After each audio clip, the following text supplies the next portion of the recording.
There was nobody operating on children less than 15 kilos. So these two were path-breaking surgeries in India. So I never wanted to go back, even though I had the green card and the permanent residence. I decided to stay back. But unfortunately, I had a lot of difficulties to go through, such as within about 6 months I had an income tax rate for no reason. And within another 2 months, I had problem with the enforcement directorate. So all these things I survived. But professionally I was very happy. I would not have been able to do any of the things which I did if I were in Australia or New Zealand or USA. So I decided to stay back. But as a result of that, we could do lot of new surgery in Railway Hospital, Perambur, which was a non-descriptive hospital. And we became the pioneers of many procedures in this country before All India Institute or Bombay or Vellore. That is how I stayed back. The challenges at that time were many, mainly because of the technology. We did not have the latest technologies what we have today. It were very primitive. Say, for example, we did not have a cold light source for operating. We did not have a headlight. We did not have any disposables, and we did not have proper suture material. When I did the first coronary artery bypass surgery and subsequently also, I was using what we call 60 or 70 silk, which was used for cataract surgery. There was no proline. There was no magnification loop, nothing. My teammates had never seen open heart surgery or coronary artery bypass surgery when I did the first bypass. So that scenario was very different. Today is very different in the sense we have all the technology. We can do whatever we want, except it is very expensive. When I meet people and talk to the people, they all ask me, why open heart surgery is very expensive? Simple. 75 to 80% of the consumables, disposables used in open heart surgery even today is imported. Naturally, it is expensive. If we have to make it affordable for common man, the only way is indigenization. That indigenization will come only with our own research. But what is government doing for the research? We need research parks. We need basic sciences. None of those things are there. We need medical devices which is manufactured in India. Our Honorable Prime Minister's mantra of Make in India is very good. We have to implement. But the major hurdle is finance. Who gives money? The banks don't care. If they give you money, they need immediate repayment of the interest and then the principals. I am having the same problem. We have started the first medical science park in this country. It has been going on for the past 4 years. We started working, then we were asked to stop by the Environment Ministry. We were asked to stop by the Pollution Control Board, CRZ. We are near a creek of Pulicat Lake, which is 11 kilometers away from the Bay of Bengal. So we had to stop. 2.5 years. We paid interest for these 2.5 years without any generation. Banks don't care. And more than that, there is no generation. So banks say that this is an impossible proposition. Any primary research, medical research, has got a long gestation period. That long gestation period is not known to the banks or the financial institutions. If you go to a private investor, he is not interested in any of these things. He wants the money next day. So this is the paradox and this is the irony of this country. People like me who have left migrant status, everything, came back to serve the country, and I have served the country. Because at least I can claim that I did many things for the first time in the country. The first heart and lung transplant was done by us. First infant heart transplant was done by us. More than 3/4 of the transplants done in this country are done by us. So we have, given so much. But who has given us anything? Nothing. It is only pain, sleepless nights and agony. That is all what we have got so far for our service. I don't know. I have no knowledge of it. But I went and met PM and gave lot of inputs. And he appreciated it. And he said he will look into it positively. And after that I had a meeting with PM also. So I do not know what has happened after that, because I should get a feedback. Anyway, whatever it is, the outlook was very positive. And I am sure something will come out, because we are also in the process of making India. We are in the process of, phase 3 trials are over for biological valve. It is with the DCGI. Now, on 24th, we are going to Delhi, because we have been invited to present our 5 projects by the CPSCA. 5 projects, hope it will be all clear. But that is for what? It is for the first bioprosthetic valve of the country, rather Asia. And India will be the 3rd country in the world to produce a bioprosthetic valve, other than US and Brazil. But nobody understands the implications. When you are paying 1.2 lakhs, we can produce it for 36,000 rupees.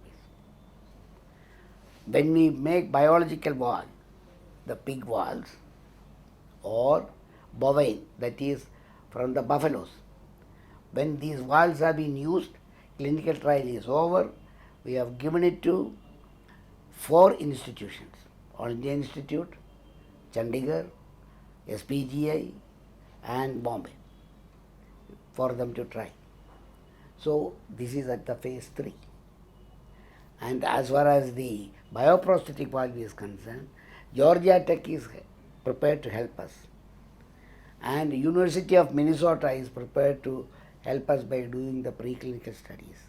And we are the only people in this country in private which has got large animal experimental facilities. People should come forward. Why are they outsourcing this to other countries? You know the reason? In India, it takes more than 2 years for any of these regulatory bodies to give you yes. China, it takes 7 days. Singapore, it takes 12 days. Brazil, it takes 30 days. India, it takes more than 2 years. Nobody knows when you... And they don't even keep you informed that this will come or why the delay is there. So this is the state of affairs. That is for these central regulatory agencies. Same way, Drug Controller of India also.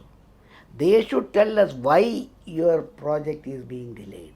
They don't give any reason. So these are all regulatory problems.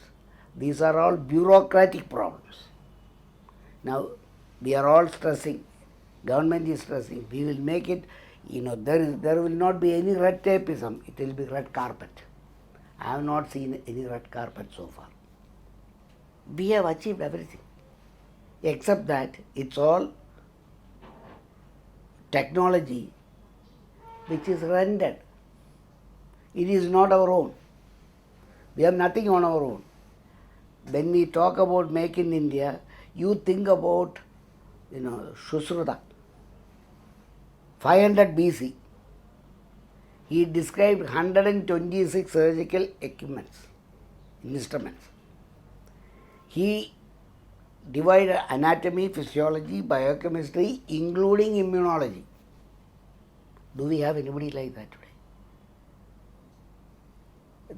The frontal flap for reconstruction of the nose was described by him, which was later copied by the English. So we have no innovation. But for innovation, what is necessary? You need this is like bacteria to grow. You need a proper medium. We don't have. People are willing to work. People are intelligent. We are talking about brain drain. Why don't you look at ways and means of reverse brain drain? Nobody does it. And if anybody comes, they get disappointed and goes off. Why? That is my question. Sometimes I used to feel, why the hell I came back?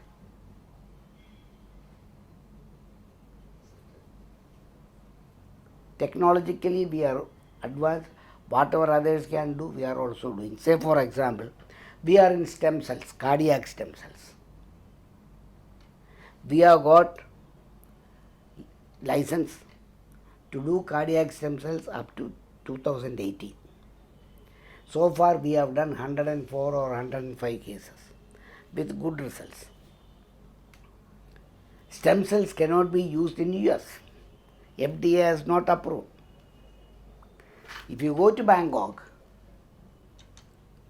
the Americans are waiting in Bangkok hospital for stem cell therapy. They don't multiply amplification of the stem cells in Bangkok. What they do? They send it to Tel Aviv, Israel.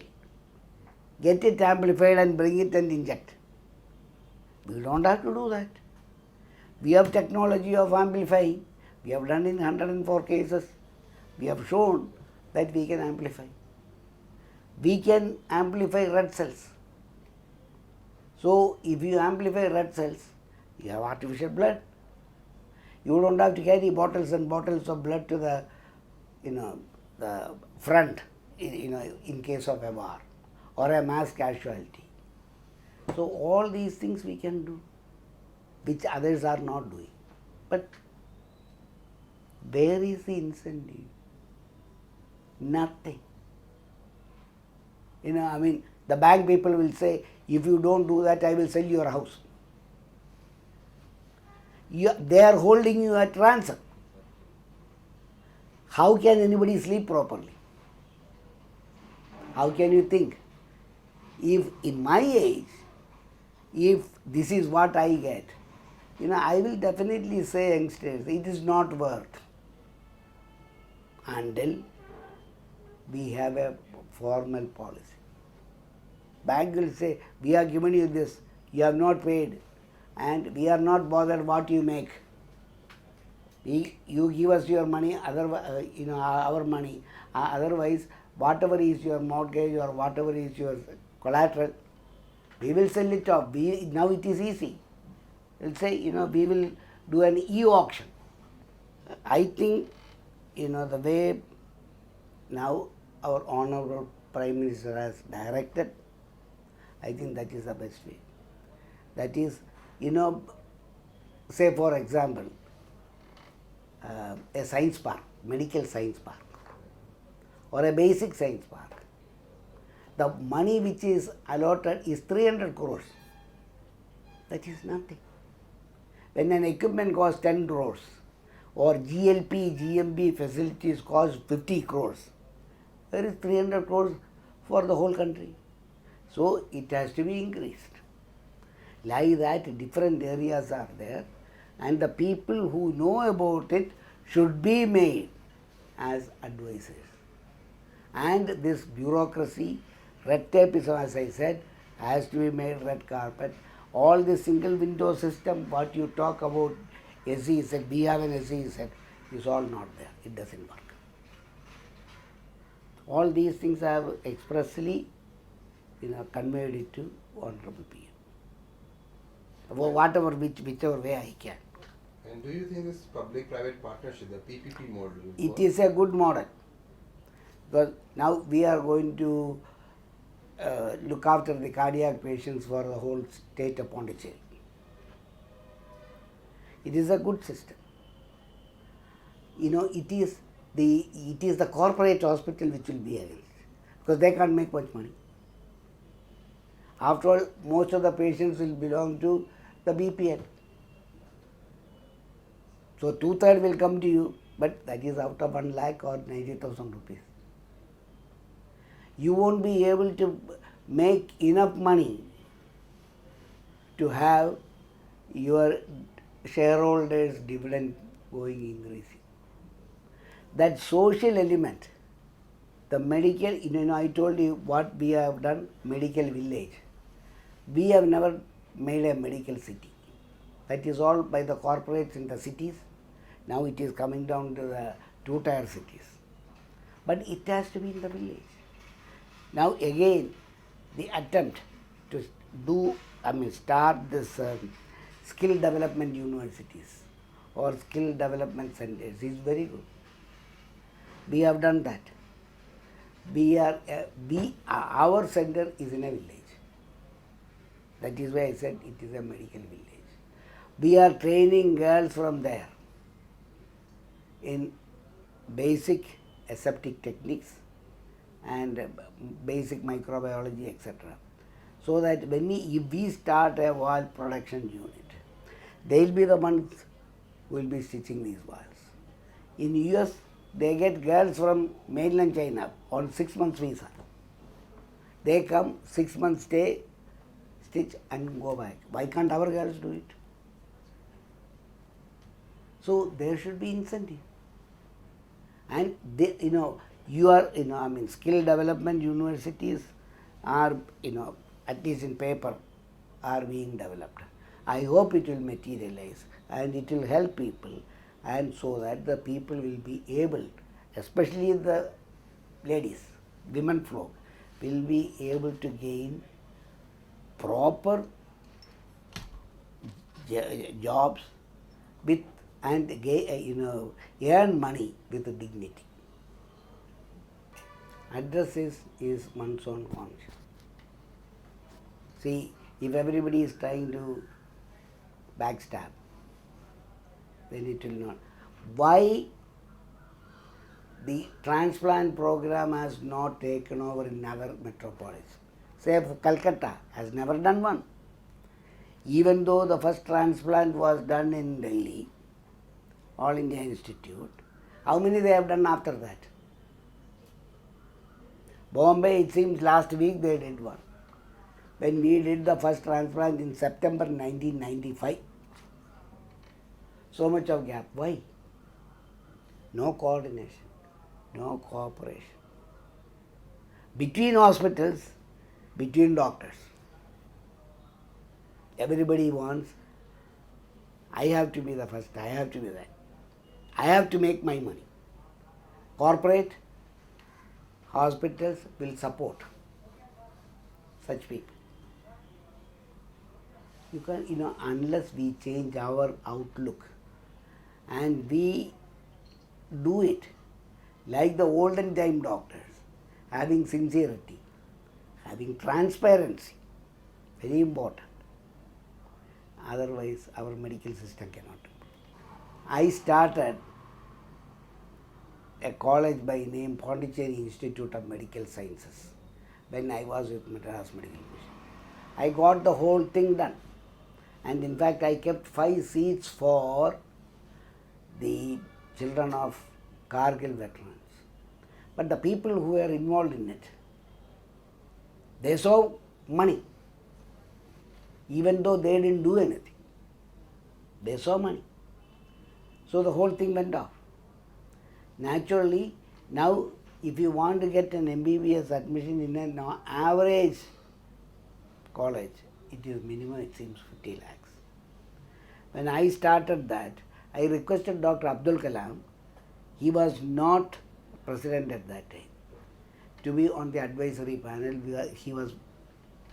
He immediately agreed because I knew him before he became president. The reason was this: our medical curriculum is hopeless. I wrote to the MCA also. I was traveling with a young lady doctor whose father asked me to take her up to Mediville and explain to her. So I was talking to her. I told her during our time for MBBS, I said, I used to read anatomy well because I wanted to understand. But on physiology and biochemistry, I was so poor. Study for the exam purpose. Mug it up and go and vomit it out. The next day, blank.